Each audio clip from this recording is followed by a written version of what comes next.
पस्तोर का एक उपन्यास है महासमर, अदृश्य युद्ध और भारत का उदय।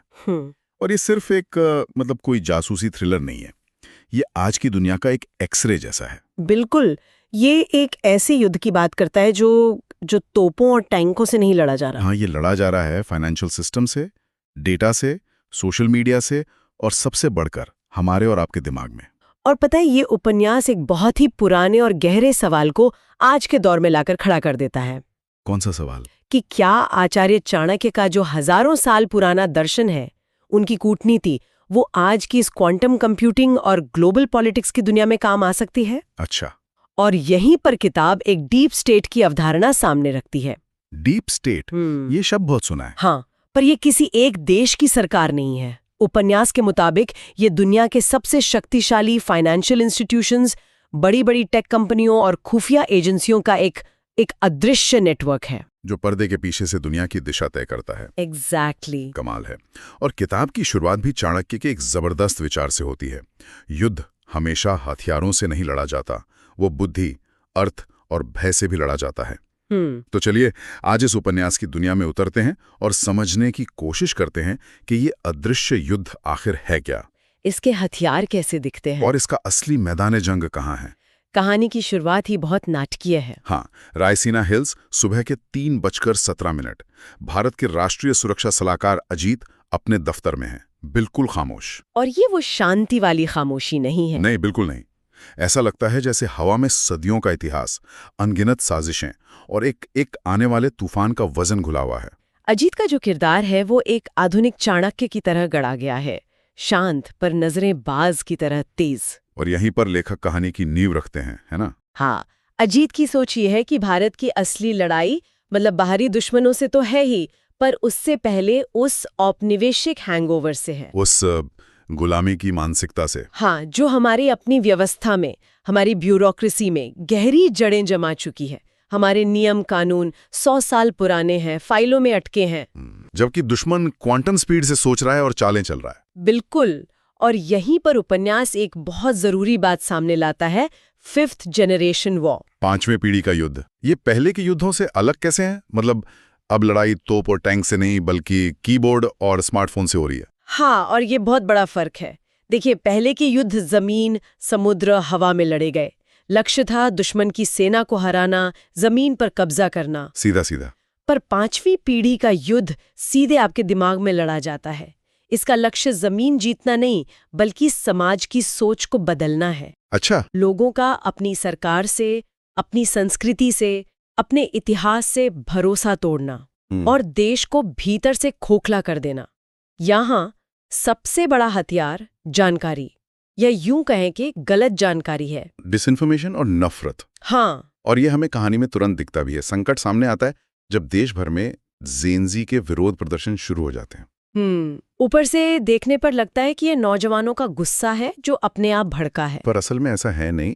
खुफिया रिपोर्ट्स कुछ और ही कहानी बताती हैं। वो बताती हैं कि इन प्रदर्शनों को विदेशों से करोड़ों की फंडिंग मिल रही है। और ये पैसा सीधे नहीं आ रहा। नहीं, वो मानवाधिकार और पर्यावरण की रक्षा के नाम पर काम करने वाले एनजीओ के जरिए आ रहा है। और जब उनकी कड़ियां जोड़ी जाती हैं तो तार एक European think tank, middle east के चैरिटेबल ट्रस्ट और कैलिफोर्निया की एक टेक एनजीओ तक पहुंचते हैं। तो ये डीप स्टेट का काम करने का तरीका है। ये क्लासिक असमित युद्ध है, असिमेट्रिक वॉरफेयर। मतलब दुश्मन आपसे सीधे नहीं लड़ता, वो आपकी ही ताकत को आपके खिलाफ इस्तेमाल करता है।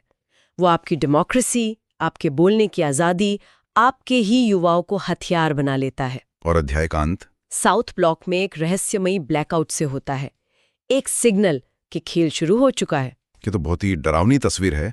तो सवाल ये उठता है कि ये जो डीप स्टेट है, ये जो नियंत्रण का अदृश्य जाल है, ये बना कैसे? उपन्यास इसके लिए हमें इतिहास में काफी पीछे ले जाता है। हाँ, 1944 के ब्रिटन वुड्स समझौते तक। ब्रिटन वुड्स किताब इस लम्हे को ऐसे दिखाती है जैसे पूरी दुनिया को सोने की जंजीरें पहनाई जा रही थी।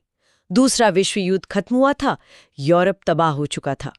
तब अमेरिका ने दुनिया के सामने एक प्रस्ताव रखा कि डॉलर को दुनिया की रिजर्व करेंसी बना देते हैं और हम गारंटी देते हैं कि हर डॉलर के पीछे सोना रखा होगा। मतलब आप जब चाहें डॉलर देकर सोना ले सकते हैं। हाँ, दुनिया को लगा कि ये स्थिरता के लिए है, पर उपन्यास का तर्क है कि ये स्थिरता के लिए नहीं, नियंत्रण के लिए पहला कदम था। और फिर 27 साल बाद 1971 में वो होता है जिसे किताब सदी का सबसे बड़ा धोखा कहती है। अमेरिकी राष्ट्रपति निक्सन टीवी पर आते हैं और एक तरफा ऐलान कर देते हैं कि अब डॉलर के बदले सोना नहीं मिलेगा। बस अचानक उस करेंसी के पीछे से उसकी असली कीमत यानी सोना हटा लिया गया। तो फिर डॉलर की वैल्यू क्या बची? यही तो असली खेल था। अब डॉलर के पीछे सोना नहीं था, बस दो चीजें थीं, अमेरिकी सरकार पर भरोसा और अमेरिकी सेना का डर। पर दुनिया उसे इस्तेमाल क्यों करेगी? यहीं से पेट्रोडॉलर सिस्टम का जन्म हुआ। उपन्यास के मुताबिक अमेरिका और सऊदी अरब के बीच एक खुफिया समझौता हुआ। क्या समझौता? सऊदी अरब तेल का उत्पादन बढ़ाएगा ताकि कीमतें स्थिर रहें और बदले में अमेरिका उसकी सुरक्षा की गारंटी देगा। लेकिन एक शर्त थी कि दुनिया में तेल सिर्फ और सिर्फ डॉलर में ही खरीदा और बेचा जाएगा। बिल्कुल। और इसका असर जबरदस्त हुआ। अब दुनिया के हर उस देश को जिसे अपनी इकोनॉमी चलाने के लिए तेल चाहिए, उसे पहले डॉलर खरीदना पड़ेगा। हाँ, इसने डॉलर के लिए एक कभी ना खत्म होने वाली बनावटी मांग पैदा कर दी, आर्टिफिशियल डिमांड। ये तो एक अदृश्य बंधन जैसा हो गया। हो ही गया।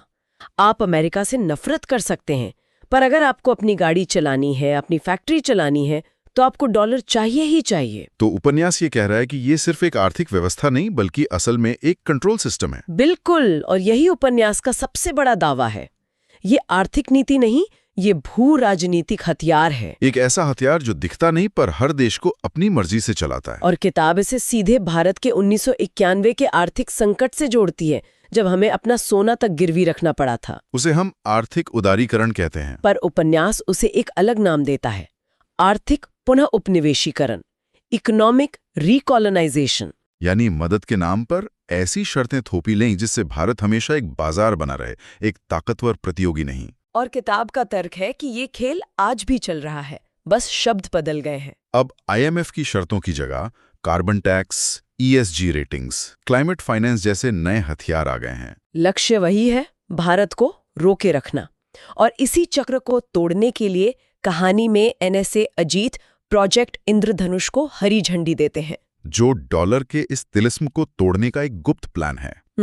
तो हमने आर्थिक सिस्टम की बात की जो एक तरह से इस अदृश्य युद्ध का इंजन है, लेकिन इंजन तेल से चलता है और इस युद्ध का तेल है पैसा और प्रोपेगेंडा। तो उपन्यास इस बारे में क्या बताता है? ये जमीनी स्तर पर कैसे लड़ा जा रहा है? यहाँ पर दो सबसे बड़े हथियार सामने आते हैं, शैडो फंडिंग और सोशल मीडिया। Shadow funding. उपन्यास में एक आंकड़ा दिया गया है कि पिछले 5 सालों में भारत के 217 सबसे प्रभावशाली NGO में लगभग 35,000 करोड़ रुपए की विदेशी फंडिंग आई। 35,000 करोड़, ये तो बहुत बड़ी रकम है। लेकिन ये पैसा आता कैसे है? ये पकड़ में क्यों नहीं आता?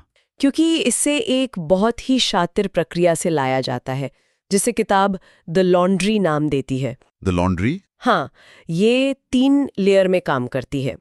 पहली लेयर में पैसा यूरोप के क्लाइमेट फंड्स या अमेरिका के डेमोक्रेसी थिंक टैंक से परोपकारी दान के नाम पर निकलता है। ओके। दूसरी लेयर में ये पैसा मिडिल ईस्ट या सिंगापुर के कई छोटे छोटे ट्रस्ट में जाकर हजारों टुकड़ों में बंट जाता है। इससे उसका असली सोर्स और मकसद दोनों छिप जाते हैं। और आखिर में तीसरी लेयर में वो बच्चों की शिक्षा या महिला सशक्तिकरण जैसे नेक काम के नाम पर भारत के छोटे छोटे NGO तक पहुंचता है। लेकिन उसका असली मकसद सिस्टम में जहर घोलना होता है। सही पकड़ा। किताब इसे विचारों की मनी लॉन्ड्रिंग कहती है। इस पैसे का असली काम होता है भारत के जरूरी विकास प्रोजेक्ट्स जैसे कोई डैम या हाईवे, उन्हें पर्यावरण के नाम पर अदालतों में केस करके सालों तक फंसाए रखना। और साथ ही अंतर्राष्ट्रीय मंच पर भारत की छवि एक क्लाइमेट विलन की बनाना। बिल्कुल, ताकि उस पर दबाव डाला जा सके। और यहीं पर कहानी का सबसे खौफनाक हिस्सा आता है, डिजिटल मैदाने जंग। हमारी फोन की स्क्रीन। हाँ, और यहाँ हथियार हैं AI से चलने वाले बॉट्स। और ये वो पुराने जमाने वाले बॉट्स नहीं है जो सिर्फ मैसेज कॉपी पेस्ट करते थे। नहीं, ये बहुत ज्यादा एडवांस्ड है। ये बॉट्स आपकी प्रोफाइल पढ़ते हैं, आपकी पसंद नापसंद समझते हैं और फिर इंसानों की तरह आपसे दोस्ती करते हैं, बहस करते हैं, आपकी भावनाओं को समझते हैं और आपकी सबसे कमजोर नस को दबाकर आपको भड़काते हैं। उपन्यास में एक सीन है, एक यूनिवर्सिटी का निराश छात्र 10 मिनट का वीडियो बनाता है। एआई क्या करता है, उसमें से सिर्फ 15 सेकंड का सबसे ज्यादा नफरत भरा हिस्सा निकालकर उसे एडिट करता है और उसे वायरल कर देता है। हाँ, और दंगे भड़क जाते हैं। ये तो दिमाग से खेलने जैसा है। बिल्कुल। इसे उपन्यास में एल्गोरिदमिक रेडिकलाइजेशन कहा गया है। मतलब एल्गोरिदम खुद ही आपको धीरे धीरे और ज्यादा नफरत वाली चीजें दिखाने लगता है। क्यों? क्योंकि उसे पता है कि नफरत और गुस्से से आप ऐप पर ज्यादा देर तक रुकेंगे। ये ब्रेन वॉशिंग से भी ज्यादा खतरनाक है। ये ब्रेन रीवायरिंग है। एक ऐसी पीढ़ी तैयार की जा रही है जो तर्क या तथ्यों से नहीं बल्कि सिर्फ भावनाओं और गुस्से से चले। और इसके साथ संस्कृति पर हमला भी होता है। हाँ, मीम्स और वायरल वीडियो के जरिए आपके प्रतीकों, आपके इतिहास, आपके नायकों का मजाक उड़ाया जाता है ताकि युवाओं को अपनी ही जड़ों से शर्म आने लगे। तो ये सब कर कौन रहा है? इन सारे धागों के पीछे कठपुतली का खेल कौन खेल रहा है? यही तो सबसे बड़ा सवाल है। और यहीं पर कहानी हमें स्विट्जरलैंड की बर्फीली आल्प्स पहाड़ियों के नीचे बने एक सीक्रेट बंकर में ले जाती है। अच्छा। यहाँ द सिंडिकेट यानी उस डीप स्टेट के 4 सबसे बड़े खिलाड़ी मिलते हैं। उनके असली नाम नहीं है? नहीं, बस टाइटल है। द अमेरिकन, जो CIA के गुट का नुमाइंदा है। द स्ट्रेटेजिस्ट, एक पूर्व मोसाद एजेंट। द बैंकर, जो यूरोपीय बैंकिंग सिंडिकेट को रिप्रेजेंट करता है। और सबसे ऊपर द चेयरमैन। और उनकी बातचीत से साफ हो जाता है कि उन्हें भारत से दिक्कत क्या है। दिक्कत ये नहीं है कि भारत अमीर हो रहा है। नहीं, दिक्कत वो नहीं है। दिक्कत ये है कि भारत एक ध्रुव यानी एक स्वतंत्र शक्ति केंद्र बनना चाह रहा है। वो किसी के इशारे पर नहीं नाचना चाहता। हाँ, वो अपनी विदेश नीति खुद तय कर रहा है, अपने आर्थिक फैसले खुद ले रहा है। सिंडिकेट के शब्दों में, India was supposed to remain a market, not a power centre. Bharat को एक बाजार बने रहना था, एक शक्ति केंद्र नहीं। और वो भारत को अप्रत्याशित और अनियंत्रित मानते हैं। और इससे निपटने के लिए उनकी रणनीति क्या है? एक शब्द में, प्रोजेक्ट फ्रैक्चर। प्रोजेक्ट फ्रैक्चर यानी भारत को तोड़ो। और तोड़ने के लिए बाहर से हमला करने की जरूरत नहीं है। भारत की सबसे बड़ी ताकत उसकी विविधता, उसी को उसकी सबसे बड़ी कमजोरी बना दो। धर्म, जाति, भाषा, उत्तर दक्षिण। और सबसे बढ़कर पीढ़ियों के बीच में दरार पैदा करो। उनका सबसे बड़ा दांव जेन ज़ी पर है। क्यों? क्योंकि उनके पास इतिहास की कोई गहरी यादें नहीं हैं, लेकिन उन्हें भविष्य का डर आसानी से दिखाया जा सकता है।